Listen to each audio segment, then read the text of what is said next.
harganya itu murah. Jadi mereka bilang, Bu, kalau beli sekarang harganya 120 juta. Wah, nanti kalau ibu beli besok harganya naik. Harapan kami adalah semakin banyak masyarakat yang teredukasi mencari rumah yang aman dan nyaman untuk keluarga. Kalau si developer mengatakan ini sedang diproses, hati-hati kata-kata sedang diproses.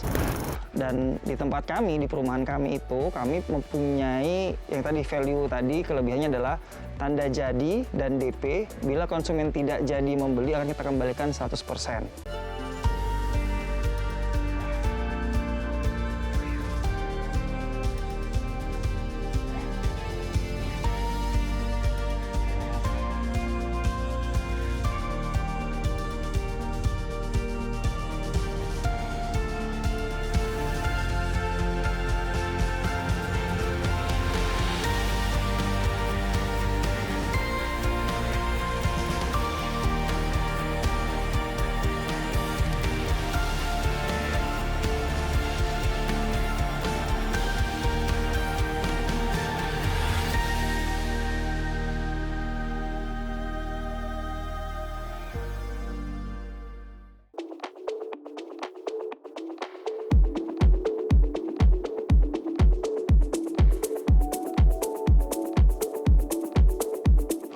Baik, perkenalkan nama saya Syamafuz Ghazali.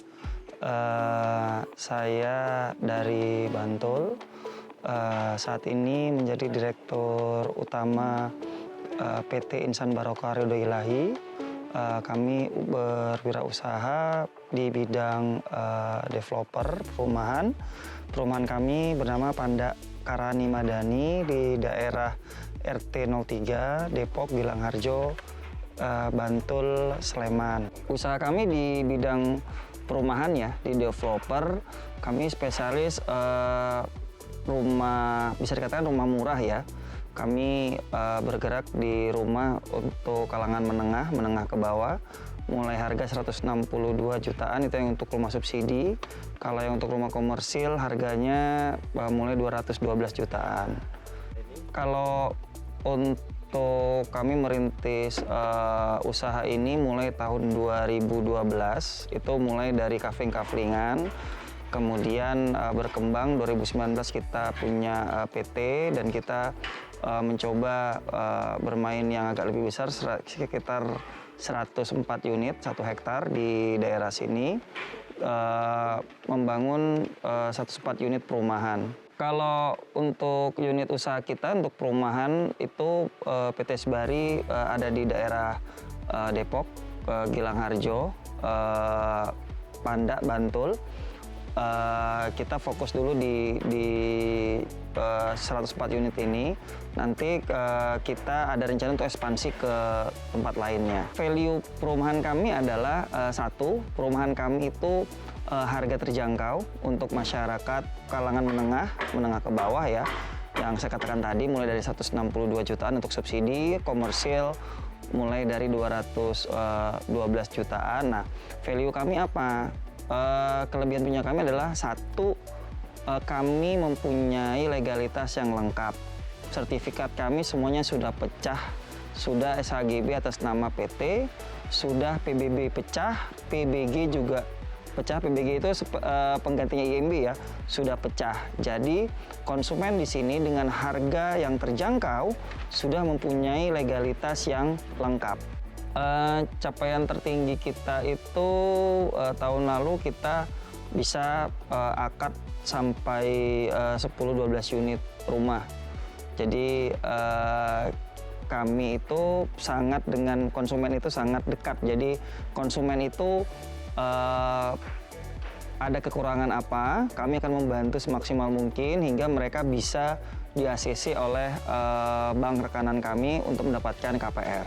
Mayoritas pembeli kami adalah keluarga muda, umur di atas 30 tahun ke atas, dan rata-rata sudah menikah, mempunyai anak satu. Titik terendah dalam usaha kami adalah ketika konsumen sudah mau membeli perumahan kami, kemudian konsumen sudah membayar DP, Terus kami membangun rumahnya, sudah jadi rumahnya, sudah siap untuk akad, dan dengan mudahnya konsumen itu mengundurkan diri. Dan di tempat kami, di perumahan kami itu, kami mempunyai yang tadi value tadi, kelebihannya adalah tanda jadi dan DP. Bila konsumen tidak jadi membeli, akan kita kembalikan 100%. Ada sekitar 40-an konsumen seperti itu. Contoh kayak yang terbaru G14. G14 itu seperti itu, sudah tinggal akad, tiba-tiba ngubung kita nggak jadi mengundurkan diri. Terus sebelumnya G2 juga ada seperti itu, besoknya tinggal akad dan mengabarin kita nggak jadi beli gitu loh. Karena kalau yang untuk rumah subsidi itu aturan pemerintah, rumah harus jadi 100%, baru konsumen bisa akad. Nah kan enak tuh, konsumen bayar dulu dari DP-nya, setelah itu kita bangun rumahnya, rumah sudah jadi, sudah ready, tinggal akad, konsumennya mundur seperti itu. Tapi ya sudah, kita nggak ada masalah karena kita yakin ketika dia mundur akan banyak yang membeli juga kayak gitu.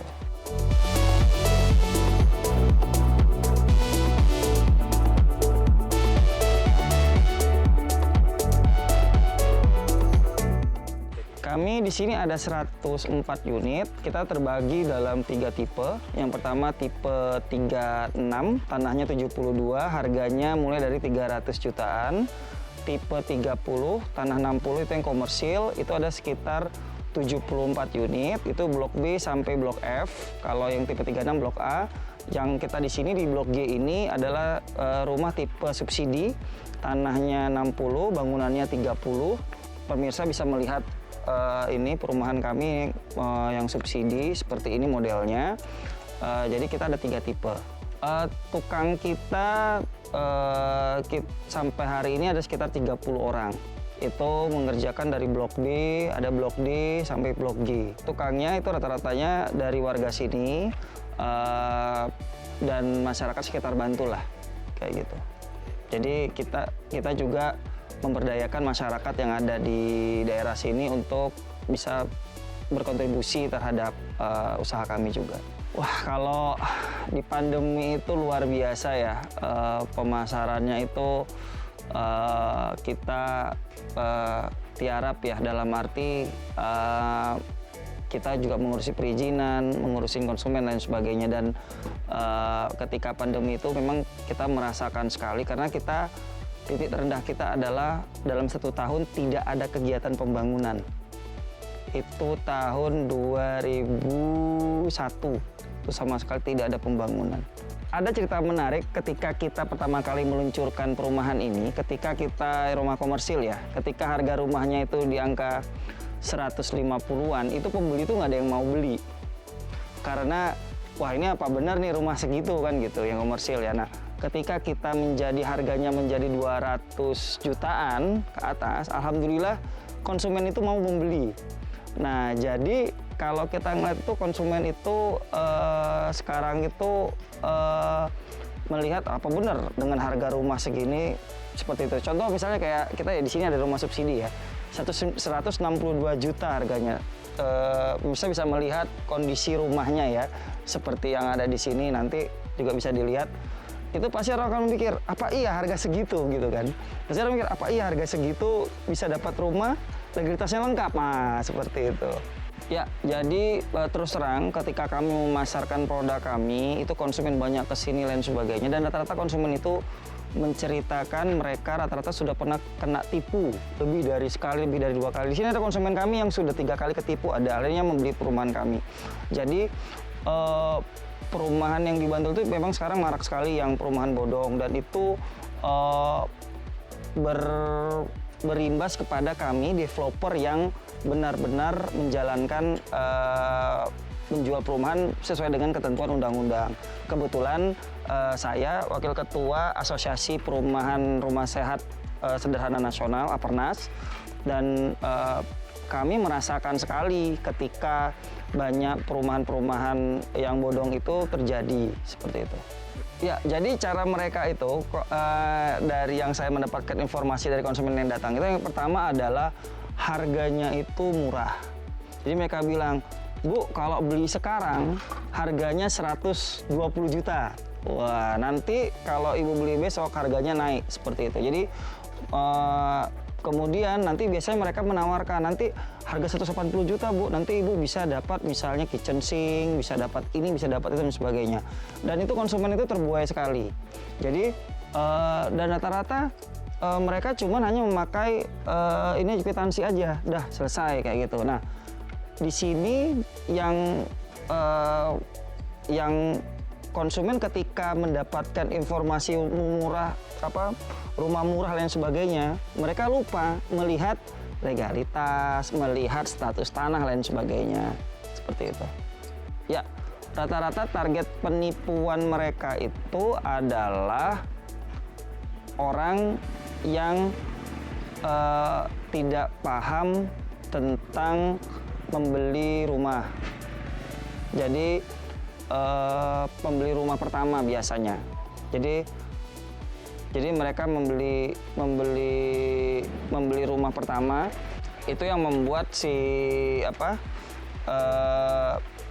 konsumen itu awam terhadap beli rumah kayak gitu. Jadi mereka itu ketika sadarnya adalah ketika mereka tanya, Mas, ini sudah sampai mana pengajuan saya? Oh iya, sedang diproses. Mas, ini gimana? Nah, sebulan, 2 bulan, 3 bulan biasanya itu rata-rata itu konsumen bulan ketiga itu baru sadar seperti itu. Malah ada lagi modus penipuan yang luar biasa lagi. Barangkali pemirsa tahu akhir-akhir ini ada cerita di daerah Kasihan ya, ada perumahan sudah ditempatin, terus masuk ke pengadilan ternyata tanahnya itu diambil alih oleh pemilik lahan yang pertama. Ternyata itu belum selesai permasalahan tanahnya itu, dan yang punya rumah ya mereka nggak bisa apa-apa karena itu bukan hak mereka. Nah, mau nggak mau mereka harus keluar dari situ, dan itu banyak sekali terjadi di Bantul.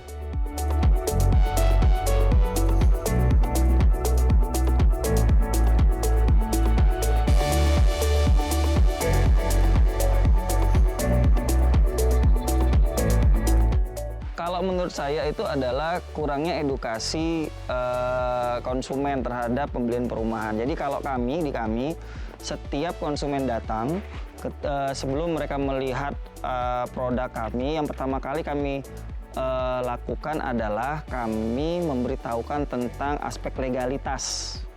Jadi mereka datang, Ibu dapat informasi dari mana perumahan kami? Oh, dari media sosial, Mas. Oh iya, Ibu sudah tahu, sudah lewat. Oh ini tadi lewatnya lewat mana? Lewat map. Nanti mereka menceritakan. Oh Bu, yang benar lewatnya kita memberitahukan jalan yang kita kasih tahu, misalnya seperti itu. Kemudian, oke Bu, sebelum nanti melihat rumah contoh kami akan mengedukasi melihat sertifikatnya. Jadi kita serahkan dulu sertifikatnya. Ibu mau rencana mau ambil blok mana? Saya mau ngambil blok E2, Mas. Oh ya, ini sertifikatnya E2, ini PBB-nya, ini PBG-nya. Jadi mereka bisa lihat, bisa membaca sendiri. Nah, ketika mereka sudah membaca sendiri, kemudian mereka, oke Mas, kita melihat prototipenya. Akhirnya mereka melihat perumahan kita. Kalau misalnya konsumen menanyakan terhadap perumahan, Mas saya mau ngelihat dong ini legalitasnya sudah sampai mana. Kalau si developer mengatakan ini sedang diproses, hati-hati kata-kata sedang diproses.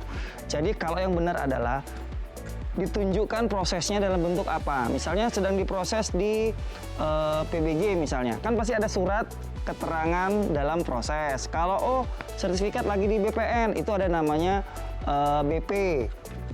BP itu adalah bukti pembayaran bahwasanya kita sudah memasukkan berkas di BPN untuk diproses. Nah, kalau hanya bilang sedang diproses tanpa melihat wujud buktinya, itu jangan diambil dulu, karena hati-hati sekali itu. Dan selanjutnya kalau nanti yang namanya PPJB harus dengan notaris. Jadi kadang-kadang konsumen itu percaya ya sudahlah kita bikin perjanjian langsung pakai kwitansi sudah selesai. Harus pakai notaris PPJB. Tapi kalau misalnya developer nggak berani pakai PPJB ke notaris, perlu dipertanyakan. Nah itu kan kita mau beli. Jadi konsumen itu sekarang harus bisa bagaimana melindungi dirinya sendiri. Karena terus terang ketika banyak perumahan bodong itu konsumen itu dirugikan dan mereka sudah lapor polisi, pengadilan, dan itu panjang sekali ceritanya dan agak susah untuk menyelesaikannya seperti itu. Oh jadi 3 kali ketipu tuh jadi gini, mereka meyakinkan. Jadi kalau kami biasanya pertama kali yang kami tawarkan adalah edukasi konsumen. Tapi kalau yang beliau bilang itu mereka meyakinkan sekali. Oh ini sudah kita jalanin, oh ini bisa diproses. Nah seperti itu. Contoh kayak yang di D4 itu dia sudah masukin tanda jadi 500.000. Karena dia merasa ini aneh, akhirnya nggak jadi dan ambil ke perumahan kami. Jadi kalau konsumen itu kena ketipu sama developer bodong, itu biasanya itu lapornya itu ke polisian. Kalau selanjutnya ke ombudsman. Tapi cuman memang hanya dalam tahap laporan ya, dan kita tahulah prosesnya kan menjadi panjang sekali seperti itu. Jadi kalau saya memberi saran kepada konsumen itu jangan mau membayar DP dulu membeli perumahan sebelum kita melihat legalitasnya itu jelas dulu. Kalau legalitasnya nggak jelas sudah dikasih, nanti kita tambahin AC, kita kasih motor dan sebagainya, jangan percaya dulu gitu loh. Yang penting legalitas lihat dulu, ini pasti. Yang saya sampaikan tadi, ada perumahan yang sudah ditempatin 2 tahun ternyata terusir kan dari rumahnya sendiri. Ternyata legalitasnya, suratnya nggak jelas.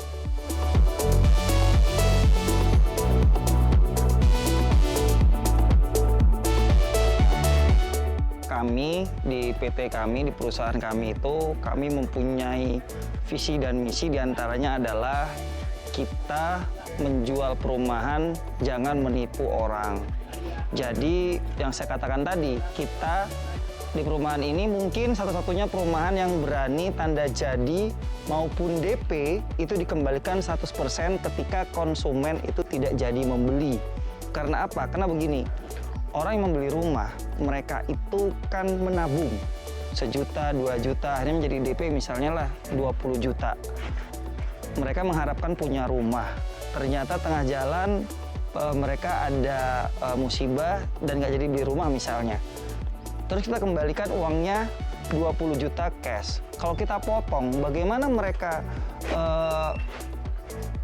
menabung beberapa bulan ternyata dipotong, itu kan istilahnya kita bisa dikatakan ini ya, merugikan mereka gitu ya. Karena apa? Karena ketika rumah yang mereka beli, misalnya hari ini harga rumah 180 juta, kami bangun dia sudah DP 20 juta nggak jadi beli, besok kan kita bisa jual harga 200 juta. Kita nggak dirugikan. Nah sedangkan mereka dirugikan gitu loh. Nah kecuali tadi itu, kalau misalnya mereka dipotong, kita juga harga rumahnya juga tidak dinaikkan. Karena tetap seperti itu. Udah dipotong si konsumen mau beli, terus sama kita naikkan. Seperti kita ada di blok B ya, B1. Awal pertama konsumen itu belinya harganya 200 juta. Karena nggak jadi itu disebabkan oleh konsumen itu harus ada penambahan biaya pajak misalnya.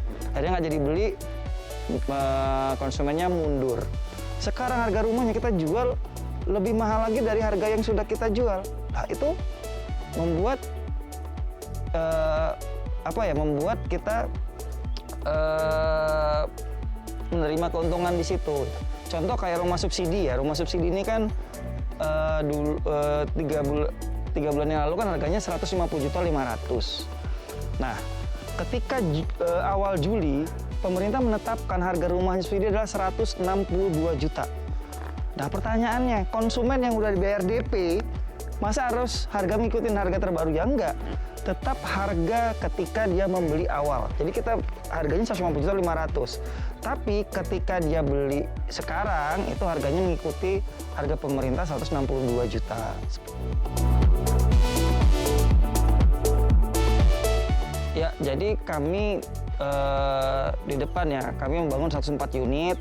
Rumah komersil itu sekitar 89 unit, ya rumah subsidi cuma 15 unit saja. Kenapa kalau kita menjual 15 unit rumah subsidi? Salah satunya karena kita diminta oleh pihak bank supaya ada rumah subsidi juga gitu ya. Nah, kami sampai kapan akan membuat ini? Kami akan terus melayani masyarakat untuk mendapatkan rumah yang harga terjangkau dengan legalitas yang lengkap seperti itu. Jadi kepercayaan konsumen itu benar-benar yang kita jaga, karena kalau kita lihat ya banyak sekali kasus-kasus perumahan yang bodong seperti itu. Dan satu lagi yang ingin saya sampaikan kepada pemirsa, kalau mau mencari rumah subsidi ya, khususnya subsidi ya, buka namanya website Sikumbang. Sikumbang itu adalah website dari pemerintah yang mana kalau perumahan itu sudah terdaftar, maka dia itu bisa untuk melakukan akad rumah subsidi dengan bank.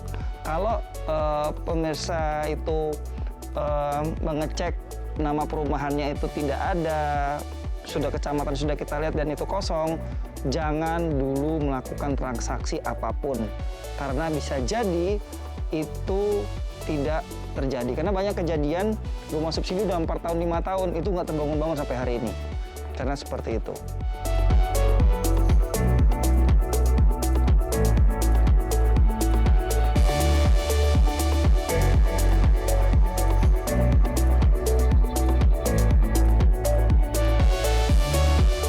Oke, tips menghindari para penipu perumahan yang pertama adalah jangan tergiur dengan harga yang murah.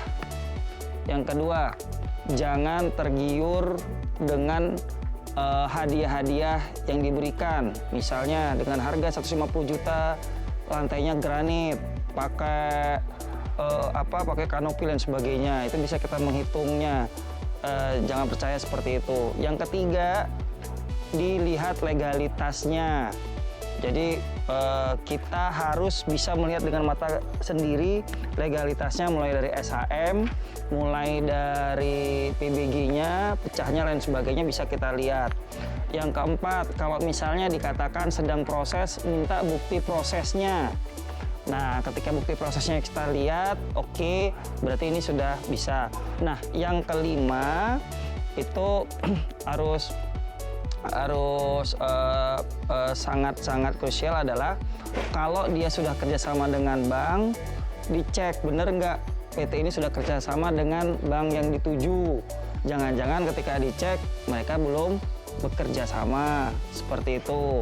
Nah, yang terakhir, yang keenam, ketika kita melihat, dicek apakah perusahaannya itu sudah terdaftar di Sikasep. Nah, kemudian dicek juga perumahan ini sudah terdaftar belum di Sikumbang. Jadi ketika sudah kita cek semua dan itu clear, bisa kita ambil. Dan tahap selanjutnya yang paling penting adalah ketika melakukan DP ataupun tanda jadi, harus memakai akta notaris, namanya PPJB, perjanjian permulaan jual beli. Nah, karena apa? Karena itu sangat penting sekali.